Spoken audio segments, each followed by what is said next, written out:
मैं शुरुआत चरण सिंह सापरा जी आपके साथ कर रही हूं।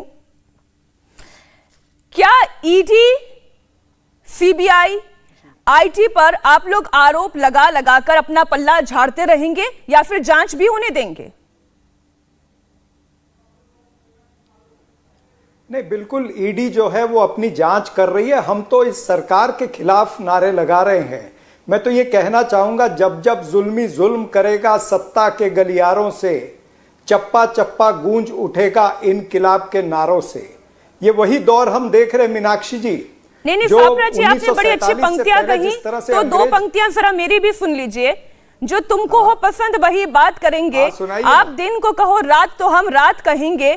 आप चाहते तो यही है, इसलिए आज दिल्ली की सड़कों पर एक बार फिर आप प्रदर्शन कर रहे थे, जबकि अभी पूछताछ भर हो रही है। सोनिया गांधी, राहुल गांधी बेल पर बाहर हैं। सर, हकीकत यह है, पूछताछ तो होने दें। पूछताछ में क्या गलत है?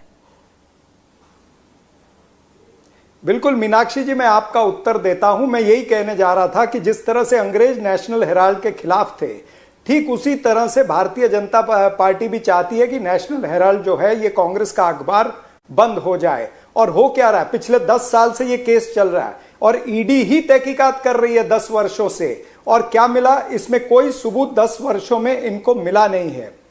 फिर दूसरी बात, 2015 में इसी ईडी ने इस केस को बंद कर दिया था। फिर जो अफसर को बदल करके नए चाटुकार अफसर ला करके उन्होंने फिर इस केस को खोला है। ठीक, हमें उससे भी कोई इतराज नहीं है, ईडी अपना काम कर सकती है।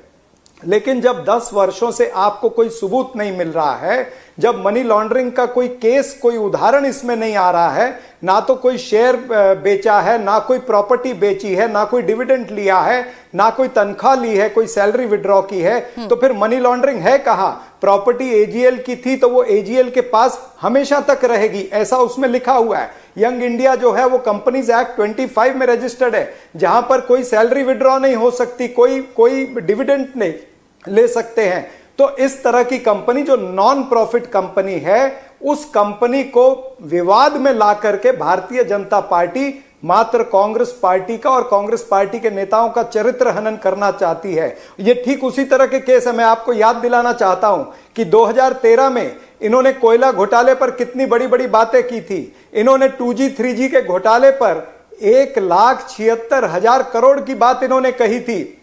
लेकिन हुआ क्या? ये दोनों केस के अंदर कुछ नहीं निकला, मात्र कांग्रेस पार्टी और कांग्रेस के नेताओं का चरित्र हनन हुआ और हम चुनाव हारे हैं। इसी तरह से अब भी यही करना चाहते हैं, क्योंकि सोनिया गांधी जी पर और कोई इल्जाम लगाने का इनको रास्ता नहीं मिल रहा है। तो इसी तरह से ये चरित्र हनन करने का काम है। खोदा जाएगा पहाड़ लेकिन निकलेगी चुईया।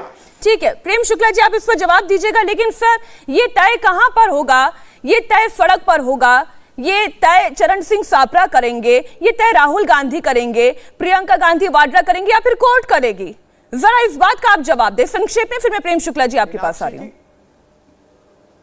मीनाक्षी, निश्चित रूप से ये तय करेगी, ईडी और कोर्ट तय करेगी। लेकिन जिस केस को 2015 में बंद कर दिया गया था, फिर नए अफसर ला करके, अपने जानकार अफसर ला करके उसको फिर रीओपन किया गया, तो कहीं ना कहीं यह नजर आता है कि इसके पीछे षड्यंत्र है, इसके पीछे चरित्र हनन करने का एक कार्यक्रम भारतीय जनता पार्टी का एक टूल किट बनी है। राजनीतिक टूल किट का हिस्सा जब ईडी बन जाएगी, एनफोर्समेंट डायरेक्टर जब इलेक्शन डिपार्टमेंट ऑफ बीजेपी बन जाएगा, तो निश्चित रूप से हम लोकतंत्र में हमारे अधिकारों का वापर करेंगे। प्रेम शुक्ला जी, आज राहुल गांधी ने सीधा सीधा आरोप लगाया, मोदी जी राजा हैं, स्टेट के लिए पुलिस नहीं है, बल्कि ये पुलिस स्टेट बन चुका है। ईडी, सीबीआई, आईटी, इन सब डिपार्टमेंट्स का आप लोग इस्तेमाल कर रहे हैं। जब किसी भ्रष्टाचारी का भ्रष्टाचार बेपर्दा होता है और जब भ्रष्टाचारी कारागार के द्वार पर खड़ा होता है, तो कई बार आए बाएं साएं उसके मुंह से निकलता है। अब जिस मामले में आज उनकी पूछताछ श्रीमती सोनिया गांधी की हो रही है, इस मामले में 2016 में कांग्रेस पार्टी के जिन लोगों ने, मतलब श्रीमती सोनिया गांधी, सुमन दुबे, ऑस्कर फर्नांडीज, मोतीलाल वोरा, श्रीमान राहुल गांधी, ये सारे लोग सुप्रीम कोर्ट में क्वेश्चन के लिए गए थे। सुप्रीम कोर्ट ने क्वेश्चन करने से इनकार कर दिया था। तो क्या सर्वोच्च न्यायालय भी श्रीमती सोनिया गांधी के खिलाफ राजनीतिक निर्णय ले रहा था? और उस क्वेश्चन की पिटीशन रिजेक्ट होने के बाद क्या प्रवर्तन निदेशालय अपने जांच की प्रक्रिया नहीं पूरी करेगी? एक तरफ कहा जा रहा है कोई सबूत, भाई डोटेक्स से 1 करोड़ रुपयों का आपने हवाला लेन देन किया है, ये तो साफ दिखाई दे रहा है, और डोटेक्स वाले का बयान ईडी के सामने दर्ज है।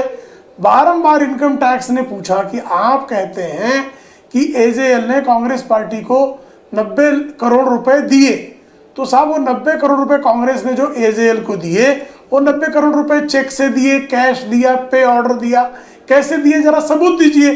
तो आज दिन तक 40 नोटिस इश्यू होने के बाद भी आज दिन तक वह ब्यौरा आप नहीं दे पाए, तो ये क्या सिद्ध कर रहा है? आप मुझे बताइए ना। श्रीमती सोनिया गांधी कांग्रेस की अध्यक्ष, वही एजेएल की ट्रस्टी, वही यंग इंडिया की डायरेक्टर, यानी सोनिया गांधी दे रही हैं सोनिया गांधी को लोन, और सोनिया गांधी को फिर बेल आउट कर रही है। आपने सापरा जी के सवाल को आप टॉस कर गए सर। सापरा जी के सवाल में ये भी शामिल था कि कॉमनवेल्थ को लेकर, कोयला को लेकर तमाम तरीके के आरोप लगाए गए, लेकिन कोयला घोटाले में तो वो पाक साफ साबित हुए, लेकिन आप चुनाव हराने के लिए तो काफी था, चरित्र हनन कर देना कांग्रेस पार्टी का। बहुत अच्छा प्रश्न है आपका, उत्तर सुन लें।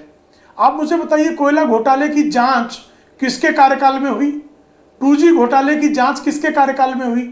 सीबीआई को तोता किसके कार्यकाल में कहा गया? तो जब तोता बनकर जांच फाइल खुलवा दीजिए, फाइल खुलवा दीजिए अगर आपको लग रहा है कि निष्पक्ष निश्चित तौर पर भाई अपील में गए हैं ना, अपील में गए हैं, अपील में आएगा। अभी तो इनको जो है ट्रायल कोर्ट में दिया है ना, अपील कोर्ट में इनके खिलाफ निर्णय आएगा। अभी इनको अपील कोर्ट ने इनको नहीं फ्री किया है, इस सत्य को जानते हैं और तथ्य को जानते हैं। अपील कोर्ट ने क्लीन चिट दे दी क्या इनको? नहीं दी है, न 2G में दी है, न कोल में दी है। इंडिया टीवी हर वक्त हर जगह डाउनलोड करने के लिए सर्च करें India TV news Google play store या ऐप स्टोर पर।